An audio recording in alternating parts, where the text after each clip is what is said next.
Hi everybody, I owed you this video from the weekend, so I'm sorry I'm like a couple days late here. Okay, so I rewatched Working Girl from 1988 um, over the weekend, and this is a rewatch for me. I sometimes do this because I watch a video or a movie and I do my initial impressions, right? And then I wait some time and then I watch it again to see if anything changed. Okay, so before I start here, I have to say it stars Harrison Ford and Sigourney Weaver, and introducing, I think, Melanie Griffith. Now, the interesting dynamic here is that um, Melanie Griffith is the one who gets the man. But I'm gonna give you like names, characters, and all this stuff right now. Okay, so we have Catherine Parker, played by Sigourney Weaver, and we have Melody Griffith playing Tess, and we have Harrison Ford playing Jack Trainer. Okay, now they all work in different stock market, like with the stock market. Um, Tess is supposed to be an up and coming person. She's a secretary.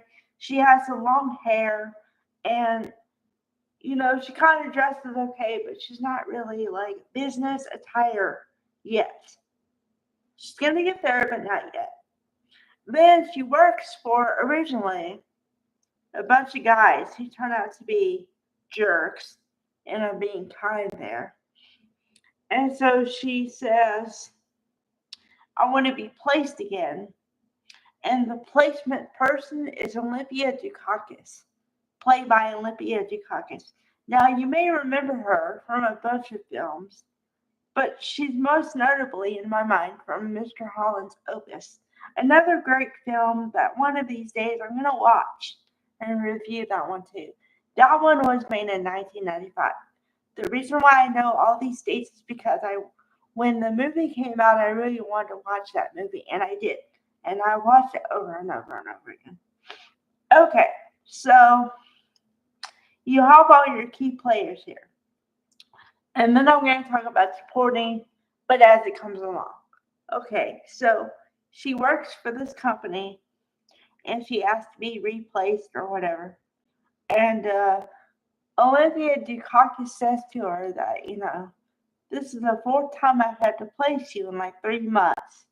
This is the last time. If it doesn't work out, I don't know what to tell you.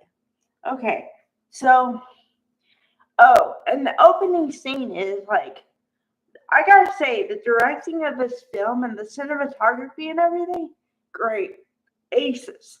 Okay?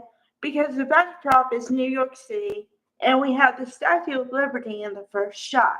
Now, if you know anything about New York, it's supposed to signify American freedom, the whole thing, all the ideals of being American are present in this shot. Okay? And just to let you guys know, this was directed by the great Mike Nichols, who was married to the great Diane Sawyer. She's a great journalist. Great. So they're married forever until his death, unfortunately. Okay, so Tess has a best friend, Sid, played by the wonderful Joan Cusack, sister of John Cusack. Okay. Then also, Tess's boyfriend in the beginning is played by Alec Baldwin. Okay. So she's a young person and she's trying to get through and trying to make a difference for herself and whatever, right? Okay, so she gets placed with Catherine Parker's, who's played by Sigourney Weaver's company. And at first she's freaked out that she has a female boss and the whole thing, right? But she's like, no, it'll be okay. And at first you think that the character of Catherine is going to be a mentor for her and all the things, because she says, it's a team effort. I'm here for you. I want to see you rise up, and I'll help you out. Little do you know that that's not the truth, but you don't find that out until later. Because apparently there's another company, that wants to acquire a TV station, Trask, Trask, run by Oren and played by Philip Bosco. And if you're unfamiliar with the name, he just always plays a nice older guy a lot of times. Okay. So she goes into it with the belief that they want to acquire a TV station. But then she tries to convince her boss that maybe they should go into radio. But because she's a secretary, with quotations, then her boss, Catherine, doesn't take her seriously. And also, there's another side of it that you have to be aware of for you to get the whole picture of it, okay? Catherine uses her employees as help. You know, like she's go fetch me a coffee, go do this, go do that. So basically, she treats her employees like trash. Let's be honest, because she wants to have a party in the beginning scenes, and she says, "Hey Tess, come into my office and take notes." So there's this other woman who works with Sigourney Weaver, and she says, "Oh, well, write this down, Bess." She doesn't even get her name right. And then she says, and then Tess says, "Well, I read this article in W Magazine, and the snippy woman says, you read W?" Like, she can't believe that she can read an upper magazine or whatever. So weird. So anyway, Tess says, "Yeah, of course, because you never know where you'll get good ideas." Okay. Then, so she says that she wants to do a dim sum, like a party for the party food. Okay. So then she makes, Catherine makes Tess go back and forth serving everybody, and doesn't let her really network in the party, or really meet anybody at all. Okay. Then she says, well, okay, there's another dynamic you have to be aware of. That Catherine has been with Jack for the longest time, and she's convinced that he's going to ask her to marry him soon. But that doesn't come to pass. But anyway, what happens is she goes on a skiing trip, and she takes a jump, and she doesn't land right. So she ends up in the hospital with a broken leg and whatever. So she's in traction for 6 weeks or something. And so during that time, she tells Tess to do all her stuff at home, like make sure make sure the cleaner gets in the door, make sure this person gets in the door, and take care of all my mail, and yada yada yada. Again, like hired help. So sick. All right. So in the midst of all this, Tess takes an opportunity because Catherine had gotten an invitation to a party, because she's ill, she can't go, right? So Tess goes in her place, meets Jack Trainer, but Jack isn't in the mood to do any kind of business. So he sees her as in another light. But then she gets a little bit tipsy or whatever. But then again, she also had taken medication, which I guess you're not supposed to mix medication with alcohol, I'm assuming. Okay. So she gets really bad. And then he takes her to his house, but he doesn't take advantage of her or anything like that. So then that night is the night before the big meeting where they're supposed to meet, right? Okay, so she slipped out the door and she goes back to her house. Then she dresses up in whatever and she tells herself, don't mess this up, don't mess this up. Then they meet like they just met for the first time. And of course he backs her and everything else, but it was just awkward. Then he she gets him on board to try to talk Trask into getting a radio instead of TV. And they have it going on.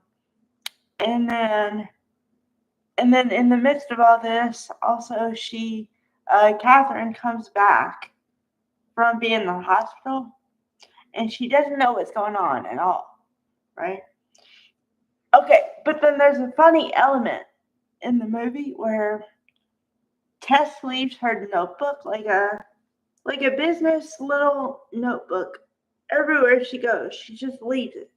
Okay, she left it at the dry cleaners, but the woman said, "Hey, you almost lost your book."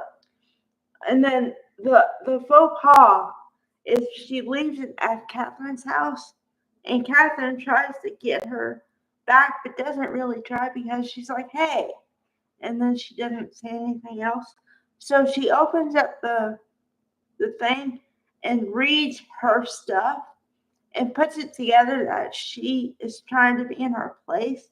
So imagine her, okay, she's in a cast on her foot and she's so pissed off that she gets dressed and like somehow hobbles to the meeting, and then she tries to bust him, but it doesn't work. Like it temporarily works, but it doesn't really, because and this takes the whole movie. But the last scene is Tess finally stands up for herself and she says, "I know that you think you have all these people wrapped around your little finger and try to tell people what kind of person you are, but don't ever try that with me." And then she starts telling her future boss about, you know, she basically says that she knows more than Catherine does, and it comes to light that Catherine doesn't know anything, and that Catherine was using Tess's idea as her own. So basically lying, you know? And then she gets found out and is fired from the company. And then Tess gets a new position with the guy Oren as her boss.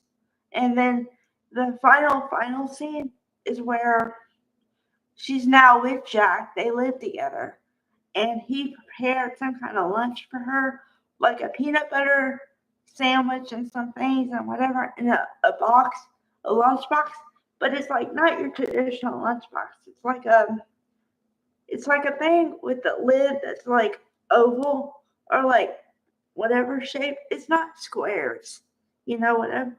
And then um he says, "Now be nice with the kids." So then she doesn't know it, but she gets her own office and her own secretary. Now, here's another interesting fact here.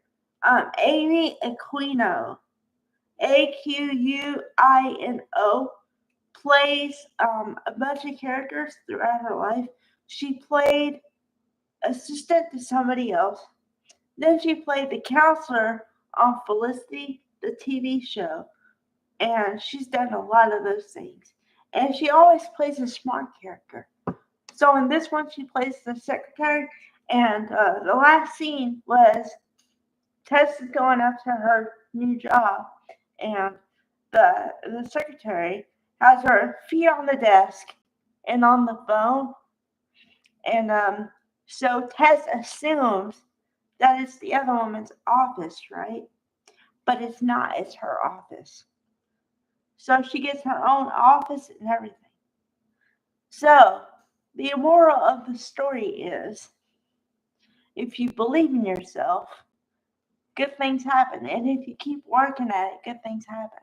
And you don't have to lie to get ahead.